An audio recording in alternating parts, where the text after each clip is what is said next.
Bismillahirrahmanirrahim. Assalamualaikum warahmatullahi wabarakatuh. Saya akan melanjutkan review tentang anatomi fisiologi sistem kardiovaskular. Ini adalah video untuk bagian yang kedua. Yang mana di bagian yang kedua ini, saya akan fokus untuk menjelaskan sistem konduksi di jantung. Jantung memiliki fungsi yang sangat penting sebagai pemompa darah ke seluruh tubuh. Begitupun jantung memiliki fungsi untuk menerima darah dari seluruh tubuh untuk kemudian darah akan dialirkan ke paru-paru, di mana darah yang kaya dengan karbon dioksida akan berganti dengan darah yang kaya dengan oksigen, karena di paru-parulah akan terjadi pertukaran CO2 dengan oksigen. Nah, di dalam menjalankan fungsinya sebagai pompa dalam tubuh kita yang akan memompakan darah ke seluruh tubuh, begitupun menerima darah dari seluruh tubuh, jantung memiliki karakteristik yang luar biasa berkaitan dengan sifat kontraksi otot jantung. Yang mana berbeda dengan otot lain yang terdapat di dalam tubuh kita, kontraksi yang terjadi di otot jantung bersifat spontan dan juga ritmis. Dalam artian kontraksinya memiliki irama yang sangat teratur. Nah, mengapa itu bisa terjadi? Jawabannya karena jantung memiliki sistem konduksi yang khusus, berbeda dengan sistem konduksi di otot-otot lain di dalam tubuh kita. Seperti apakah sifat konduksi miokardium, dan bagaimanakah penyebaran impuls jantung terjadi di miokardium? Mari kita lanjutkan. Hal yang penting yang menyebabkan kontraksi di jantung bisa terjadi secara spontan adalah karena di miokardium itu ada sekumpulan sel yang memiliki kemampuan untuk membangkitkan impuls listrik secara spontan. Yang mana sekumpulan sel ini membentuk suatu nodus yang disebut sebagai nodus sinoatrial atau SA node. Jadi nodus inilah yang berperan untuk membangkitkan impuls listrik secara spontan di otot jantung. Dengan demikian, kontraksi jantung tidak perlu menunggu aba-aba dari otak, atau tidak perlu menunggu perintah dari kita secara sadar, tetapi secara reguler, secara teratur, jantung akan mengalami kontraksi yang diawali oleh adanya pembangkitan impuls yang sifatnya spontan oleh sel-sel yang menyusun nodus SA. Nah, kemudian setelah impuls dibangkitkan dari nodus SA, impuls listrik akan disebarkan ke miokardium, ke seluruh sel-sel otot jantung. Tentu yang pertama adalah ke atrium. Nah, nodus SA letaknya ada di pangkal dari atrium kanan. Sehingga tentu yang akan paling awal menerima impuls listrik itu adalah atrium kanan, namun akan segera juga disebarkan ke atrium kiri. Jadi jangan dibayangkan waktunya itu ada tenggat waktu yang lama, ya sangat super cepat. Nah, nantinya impuls listrik yang menyebar di sel-sel atrium, sel-sel miokardium atrium kanan kiri tentu akan menyebabkan atrium kanan kiri mengalami kontraksi. Jadi menyebarnya impuls listrik di miokardium pasti akan diikuti dengan terjadinya peristiwa kontraksi. Setelah impuls listrik menyebar di atrium dan juga menyebabkan terjadinya kontraksi, impuls akan segera diteruskan ke ventricle, menyebar. Namun demikian, sebelum diteruskan ke ventricle, impuls akan ditahan sementara di suatu nodus yang disebut dengan nodus atrioventricularis. Sesuai namanya, nodus atrioventricularis. Berarti nodus itu terletak antara atrium dan ventricle. Nah, ada rahasia yang luar biasa mengapa impuls setelah selesai menyebar di atrium tidak langsung disebarkan ke ventricle, tapi tahan dulu di nodus AV. Mengapa demikian? Apa rahasianya? Itu adalah supaya ketika atrium berkontraksi, tidak diikuti secara langsung ventricle berkontraksi. Tentu bisa dibayangkan apa yang akan terjadi ketika atrium dan ventricle berkontraksi dalam waktu yang bersamaan. Darah tidak bisa mengalir dengan lancar dari atrium ke ventricle.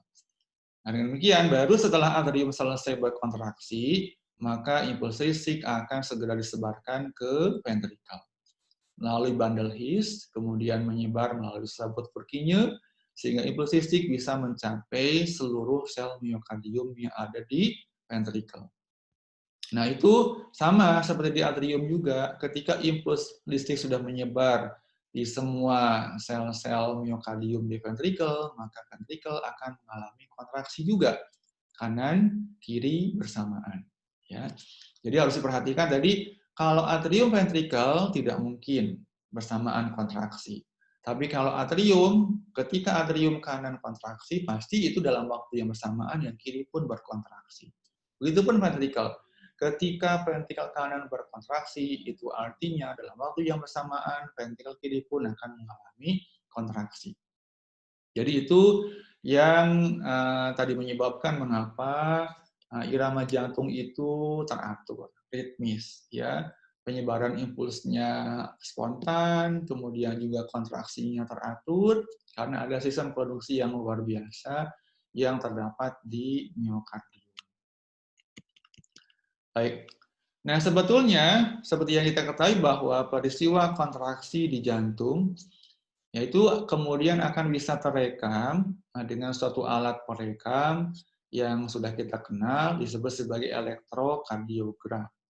Yang hasil rekamannya disebut sebagai elektrokardiogram atau EKG. EKG itu akan merekam peristiwa kelistrikan yang terjadi di miokardium. Sekaligus juga bisa menggambarkan peristiwa kontraksi yang terjadi di jantung. Kita ketahui bahwa dalam gambaran gelombang EKG itu ada beberapa segmen, ya ada beberapa gelombang yang setiap gelombangnya, setiap segmennya itu menunjukkan peristiwa yang berbeda terkait dengan penyebaran impuls listrik di jantung dan juga peristiwa kontraksi, relaksasi yang terjadi di jantung. Secara singkat misalnya, tadi kan ketika impuls listrik sudah dibangkitkan di nodus SA, akan segera dikirim ke atrium dari kanan ke kiri, sehingga akan menyebabkan sel-sel miokardium di atrium ini mengalami depolarisasi. Ketika terjadi depolarisasi, itu tandanya akan terjadi kontraksi. Ya, jadi ketika terjadi depolarisasi, mesti pasangannya adalah terjadinya kontraksi. Ketika atrium sempurna mengalami depolarisasi dan juga terjadi kontraksi, di EKG akan terekam dalam bentuk adanya gelombang P. Jadi P ini, gelombang P, itu akan terekam saat atrium mengalami depolarisasi dan mengalami kontraksi. Nah, tadi bahwa setelah atrium itu selesai berkontraksi, maka impuls listrik akan segera diteruskan ke ventricle. Dengan catatan akan ditahan sementara di nodus atrioventricularis. Perhatikan di sini, atrium warnanya sudah hijau, berarti sudah tidak lagi berkontraksi. Sudah terjadi repolarisasi, itu artinya atrium sudah mengalami relaksasi. Sementara itu, impuls sudah mulai menyebar di ventricle, ya, menyebabkan sel-sel miokardium di ventricle kanan dan kiri mengalami depolarisasi. Ingat tadi bahwa pasangan depolarisasi itu adalah kontraksi. Dengan demikian, ketika impuls listrik sudah menyebar di seluruh ventricle, menyebabkan sel-sel miokardium mengalami kontraksi di ventricle, maka itu akan terekam di EKG dalam bentuk gelombang QRS. Jadi gelombang QRS itu menunjukkan keadaan di mana sel-sel miokardium di ventricle mengalami depolarisasi dan juga ventricle mengalami kontraksi. Oke. Nah, ini gelombang QRS. Ya, begitupun selanjutnya ketika ventricle sudah selesai mengalami kontraksi, maka ventricle pun akan segera mengalami relaksasi. Ya, berarti dia akan mengalami repolarisasi. Oke. Nah, ketika ventricle mengalami repolarisasi, berarti dia dalam kondisi relaksasi, maka akan terekam di EKG yang muncul adalah gelombang T. Jadi di EKG itu kan ada gelombang PQRST. Tadi berarti kalau gelombang P itu menandakan atrium mengalami depolarisasi atau artinya atrium mengalami kontraksi. Sedangkan gelombang QRS itu menunjukkan ventrikel yang mengalami depolarisasi. Ventrikel mengalami kontraksi. Sedangkan gelombang T itu akan terekam saat ventrikel dalam keadaan repolarisasi atau dia mengalami relaksasi. Ya. Jadi ada makna yang harus kita pahami berkaitan dengan gelombang EKG tadi yang menunjukkan peristiwa kelistrikan yang terjadi di jantung, yaitu ada kaitan dengan peristiwa kontraksi baik di atrium maupun ventrikel. Ingat tadi perhatiannya bahwa atrium dan ventrikel tidak mungkin mengalami depolarisasi secara bersama-sama. Begitupun atrium, ventrikel tidak mungkin berkontraksi dalam waktu yang bersamaan. Tetapi atrium kanan-kiri, ventrikel kanan-kiri, itu mereka pasti bersamaan. Ketika kontraksi akan bersamaan, ketika relaksasi juga akan bersamaan. Nah, itu berkaitan dengan sistem konduksi di jantung yang sangat erat kaitannya dengan peristiwa kontraksi, yaitu memegang peran penting bagi jantung di dalam menjalankan fungsinya sebagai pemompa darah ke seluruh tubuh. Semoga bermanfaat. Kita sambung di video berikutnya. Terima kasih. Assalamualaikum warahmatullahi wabarakatuh.